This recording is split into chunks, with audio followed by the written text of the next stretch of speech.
Hello friends, जय माता दी। कैसे हैं आप सब। तो फ्रेंड्स, जन्माष्टमी आ रही है तो हम जन्माष्टमी पर भगवान श्री कृष्ण की जन्म कथा पढ़ लेते हैं।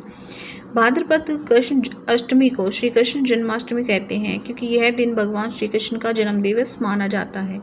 इसी तिथि की घनघोर अंधेरी आंधी रात को रोहिणी नक्षत्र में मथुरा के कारागार में वसुदेव की पत्नी देवकी के गर्भ से भगवान कृष्ण ने जन्म लिया था। यह तिथि उस शुभ घड़ी की याद दिलाती है और सारे देश में बड़ी धूमधाम से मनाई जाती है।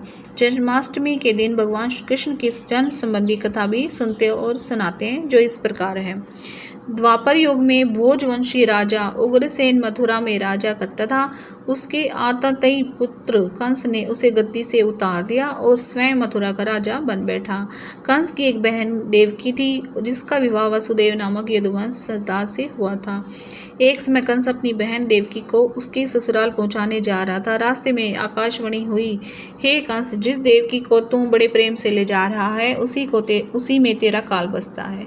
इसी के गर्भ से उत्पन्न 8वां बालक तेरा वध करेगा। यह सुनकर कंस वसुदेव को मारने के लिए उद्यत हुआ। तब देवकी ने उससे विनय पूर्वक कहा, मेरे गर्भ से जो संतान होगी उसे मैं तुम्हारे सामने ला दूंगी। बहनों को मारने से क्या लाभ है। कंस ने देवी की बात मान ली और मथुरा वापस आ गया। उसने वसुदेव और देवकी को कारागार में डाल दिया। वसुदेव देवकी के एक एक करके 7 बच्चे हुए और 7 को जन्म लेते ही कंस ने मार डाला। जब 8वां बच्चा होने वाला था, कारागार में उन पर कड़े पहरे बिठा दिए। उसी समय नंद की पत्नी यशोदा को भी बच्चा होने वाला था। उन्होंने वसुदेव देवकी के दुखी जीवन को देख 8वें बच्चे की रक्षा का उपाय सोचा। जिस समय वसुदेव देवकी को पुत्र हुआ, उसी समय स्वयं से यशोदा के गर्भ से एक कन्या का जन्म हुआ, जो और कुछ नहीं सिर्फ माया ही थी।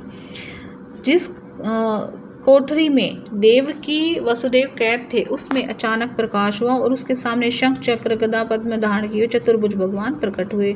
दोनों भगवान के चरणों में गिर गए। तब भगवान ने उनसे कहा, अब मैं पुनः नवजात शिशु का रूप धारण कर लेता हूँ। तुम मुझे इसी समय अपने मित्र नंद जी के घर वृंदावन में भेजाओ और उनके यहाँ जो कन्या जन्मी है उसे लाकर कंस के हवाले कर दो।